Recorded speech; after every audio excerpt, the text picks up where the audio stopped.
Doctor Zakir নায়েককে মঞ্চে আহ্বান করছি।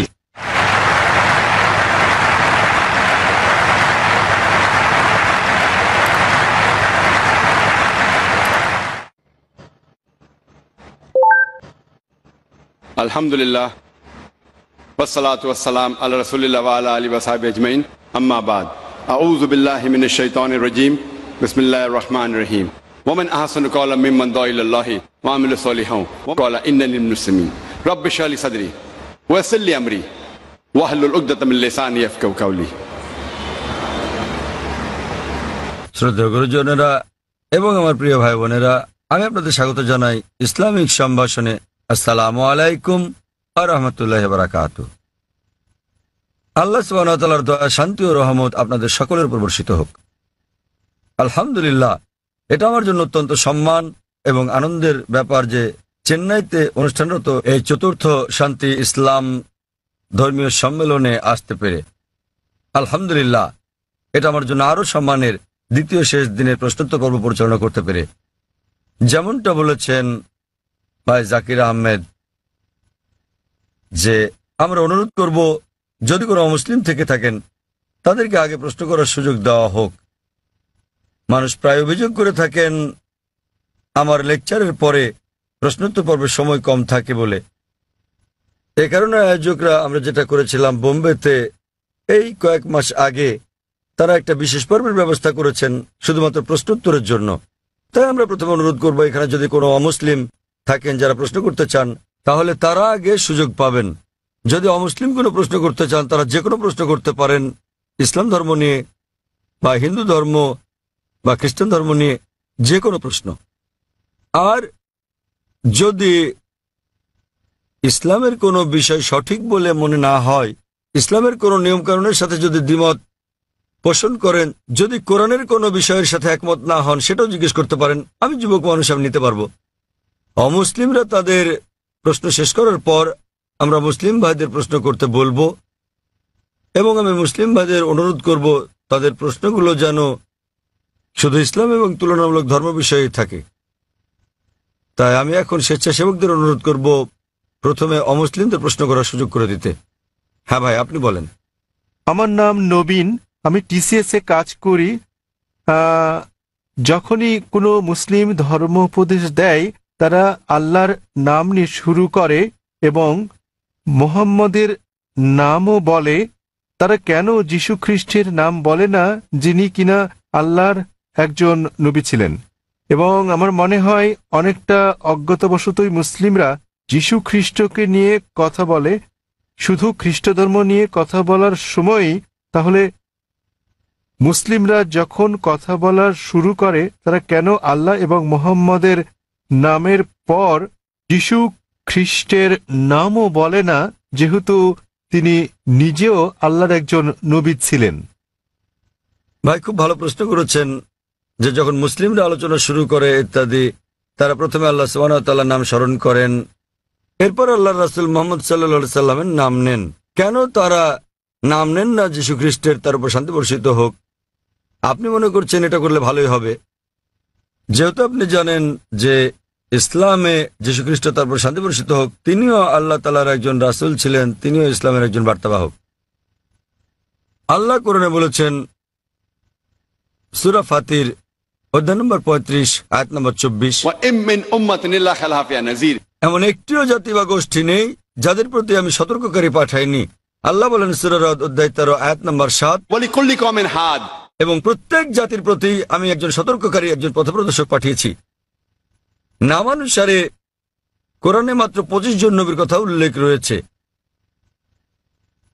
কিন্তু আমাদের প্রিয় নবী মুহাম্মদ সাল্লাল্লাহু আলাইহি ওয়াসাল্লাম বলেছেন, সহিহ হাদিসের উল্লেখ আছে, এটা মিশকাত আল মাসাবিতে, যে আমাদের প্রিয় নবী বলেছেন যে 1,24,000 পয়গম্বর পাঠিয়েছেন আল্লাহ সুবহানাহু ওয়া তাআলা এই পৃথিবীর বুকে, কিন্তু কোরআনে কেবল 25 জনের নামই পাওয়া যায়।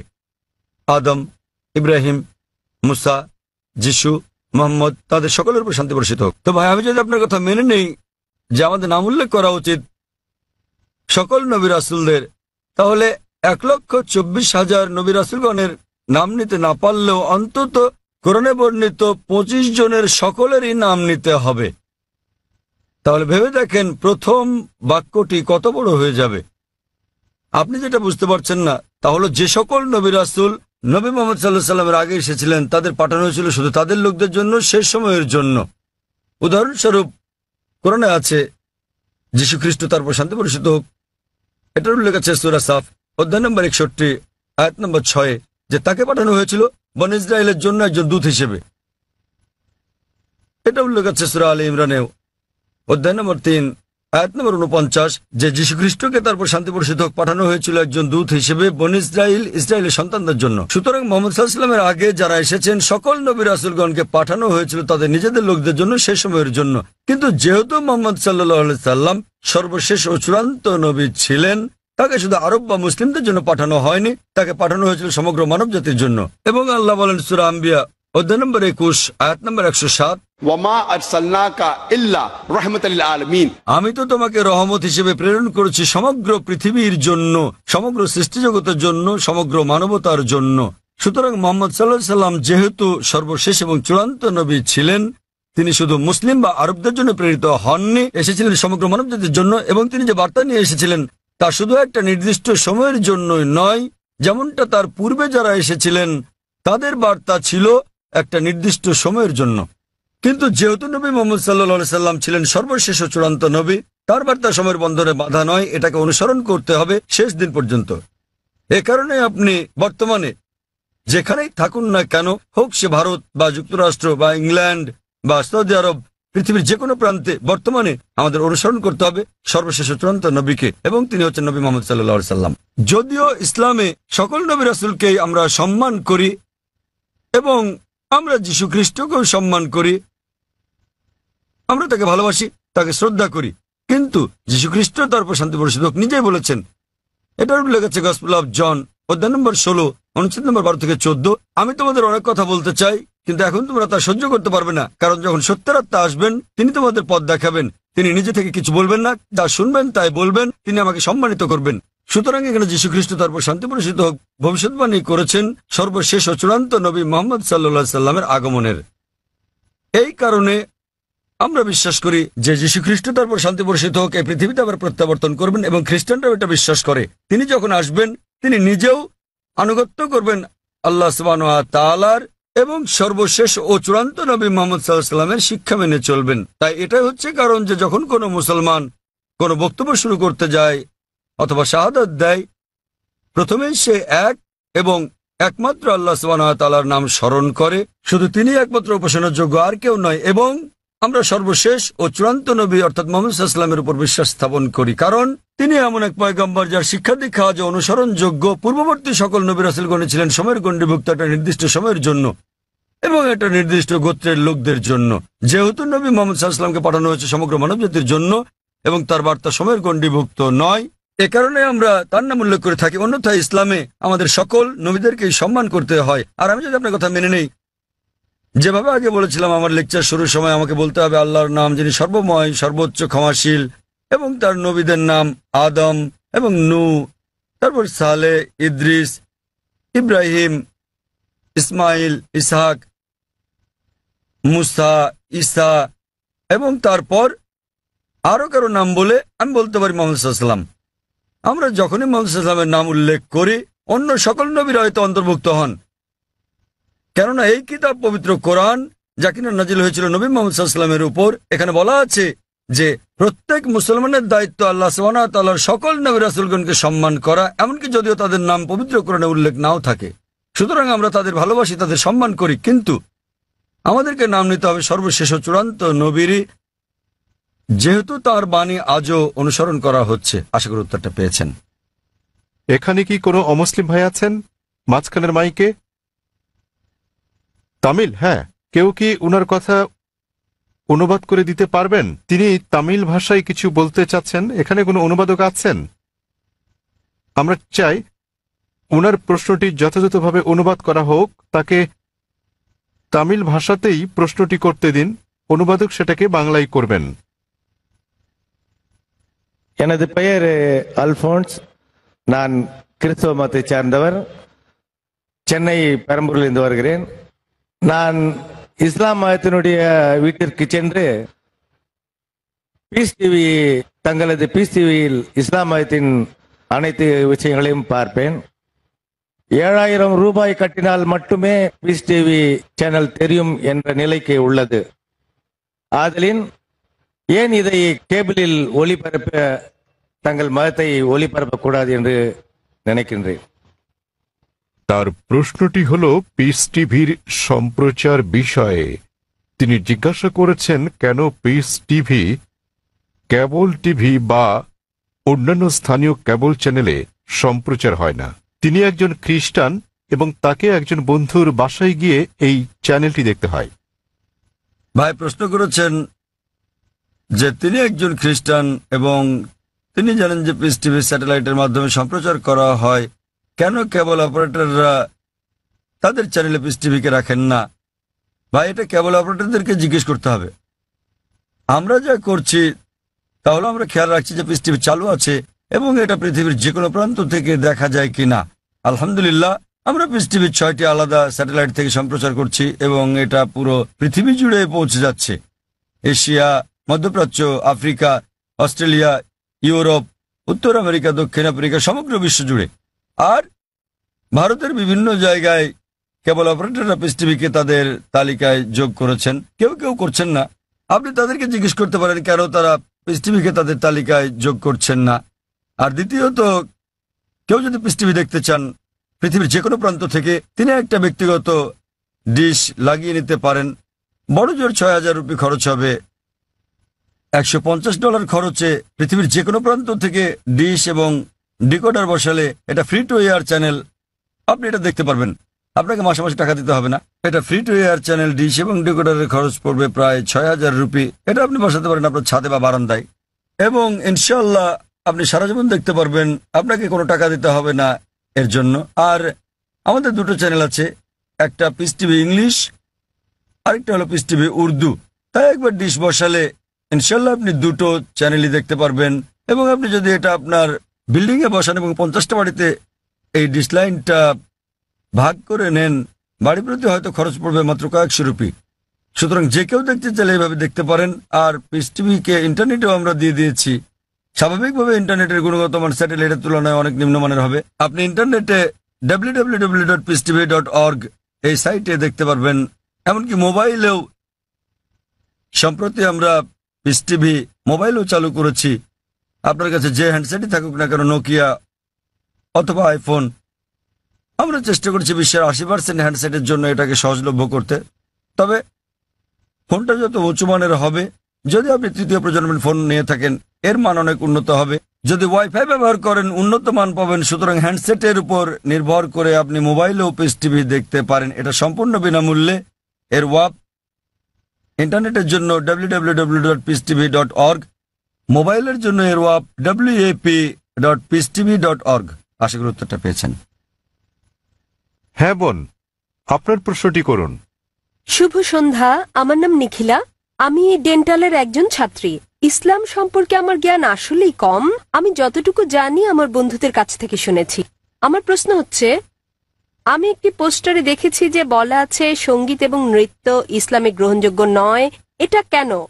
মানে আমি বলতে চাইছি যে আপনি এটা এমনি এমনি বলতে পারেন না যে গান বাজনা বা নৃত্য করো না। যেমন আপনি যদি বলেন যে ভরতনাট্যম বা অন্য কোনো নৃত্যের ব্যাপারে যেখানে সঙ্গীত আছে, এমনকি এমনিতেও আমরা সঙ্গীতের মাধ্যমে ঈশ্বরের প্রশংসা বা নিজেদের আবেগ প্রকাশ করে থাকি, তাহলে গান বাজনা গ্রহণযোগ্য নয় কেন? বোন জিজ্ঞেস করলেন যে কেন ইসলাম ধর্মের সঙ্গীত এবং নৃত্য নিষিদ্ধ। প্রথমে আমি সঙ্গীত নিয়ে বলছি, এরপর নৃত্য।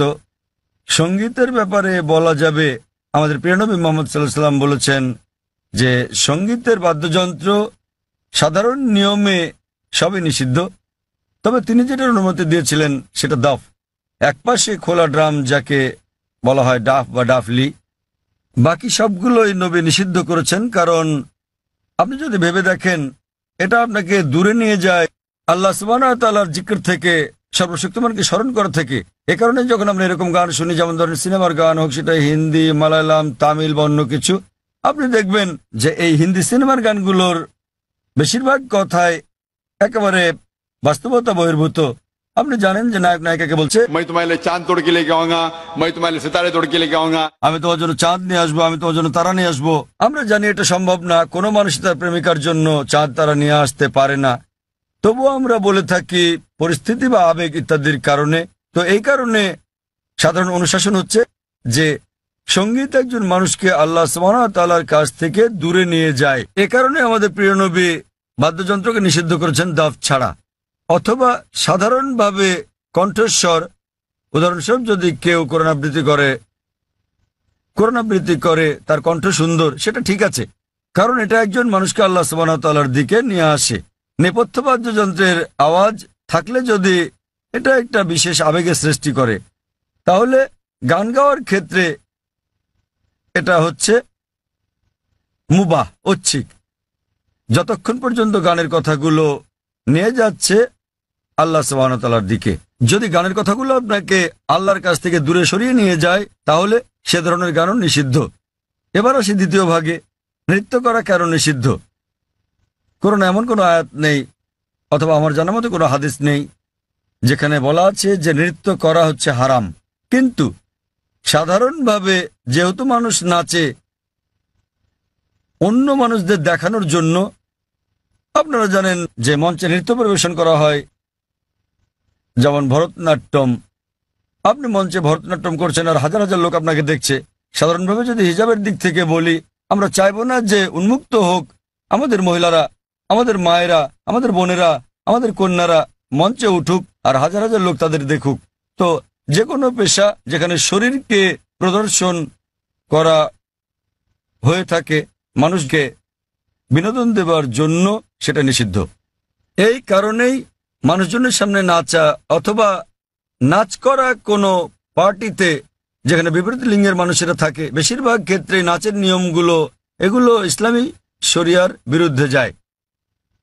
যখন আপনি নাচেন বেশিরভাগই জোড়া বেঁধে, ছেলে এবং মেয়ে, আর তাদের মধ্যে বেশিরভাগই গার্লফ্রেন্ড বয়ফ্রেন্ড, এবং তারা অন্য মানুষদের সামনে নাচে। সুতরাং যেহেতু এটা ইসলামী হিজাবের নিয়মের পরিপন্থী, এ কারণেই বলা হয় এটা নিষিদ্ধ, কারণ এটা হিজাবের নিয়মের বিপরীত।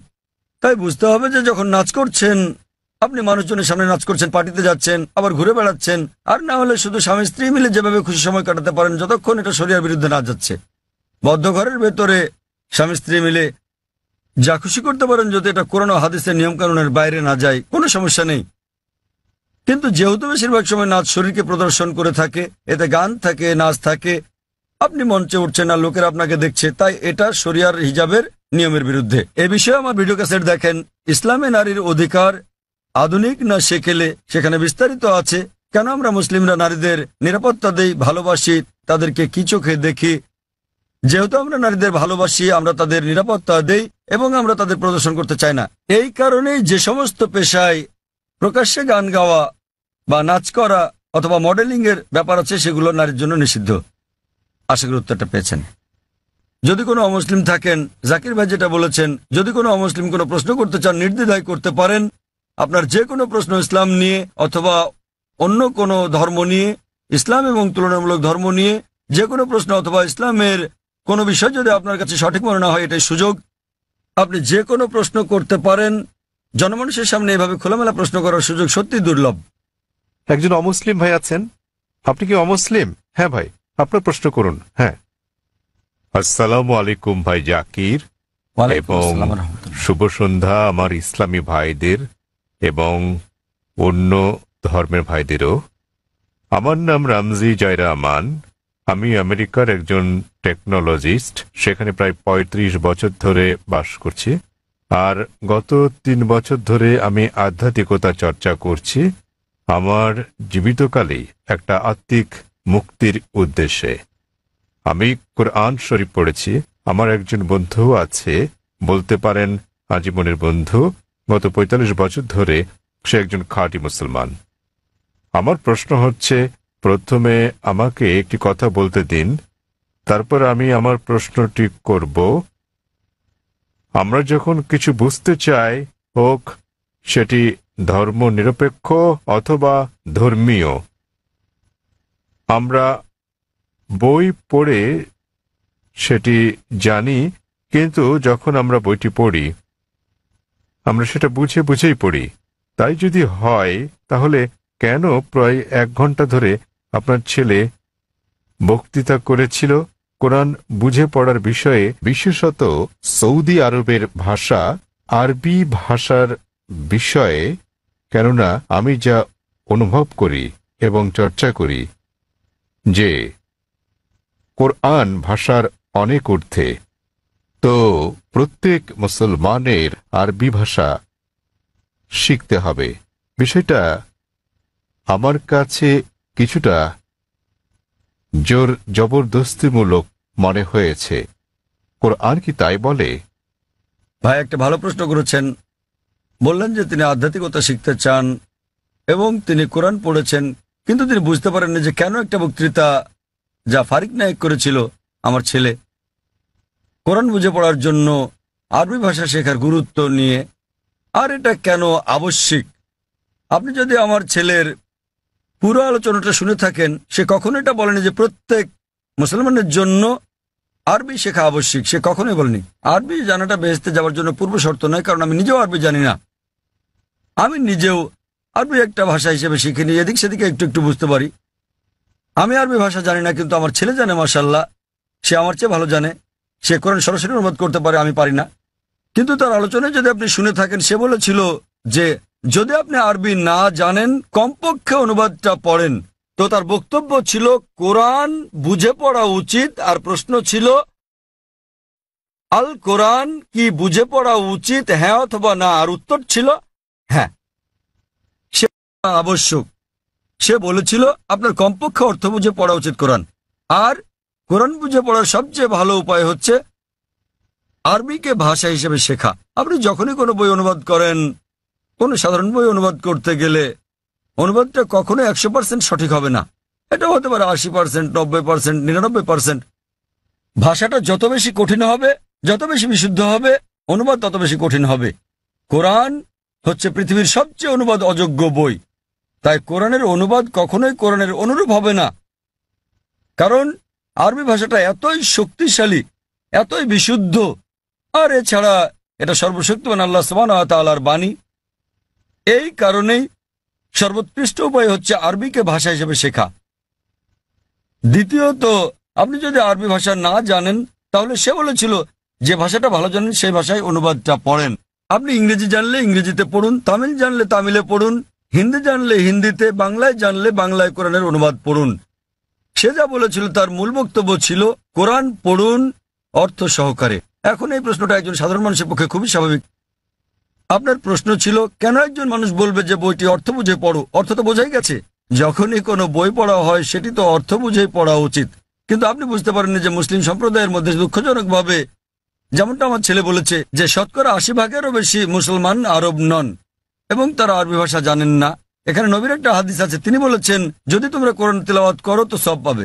সেই কারণে বেশিরভাগ মুসলিম যখন কোরআন পড়ে তারা আরবিতেই পড়ে, কিন্তু তার অর্থটা বোঝে না। তাই এটা পৃথিবীর সবচেয়ে বেশিবার পড়া বই, কিন্তু একই সাথে অর্থ না বুঝে সবচেয়ে বেশিবার পড়া বই এটি। তো আমার ছেলে বলেছিল আরবি অংশটা পড়ার পরে যা বেশিরভাগ অমুসলিমই বোঝেন না, অন্তত সেই অংশের অনুবাদটা পড়েন সেই ভাষায়, যে ভাষাটা আপনি ভালো বোঝেন।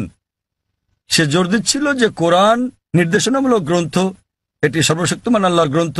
সে সকল মুসলমানকে অনুরোধ করেছে যে আরবিটা পড়ার পাশাপাশি অনুবাদটাও পড়েন, যার স্থান দ্বিতীয়, কিন্তু সবচেয়ে ভালো আরবিকে একটি ভাষা হিসেবে শেখা। কেননা আপনি যদি আরবি জানেন এবং শুদ্ধ ভাষা জানেন, যা আমরা আমাদের স্কুলে শেখাই, ইসলামিক ইন্টারন্যাশনাল স্কুল বোম্বে এবং ইসলামিক ইন্টারন্যাশনাল স্কুল চেন্নাইতে, তাহলে সংযোগ সূত্র পেয়ে যাবেন এবং কোরআনের অর্থ বোঝাটা আরো ভালোভাবে হবে। আশা করি উত্তরটা পেয়েছেন। ধন্যবাদ।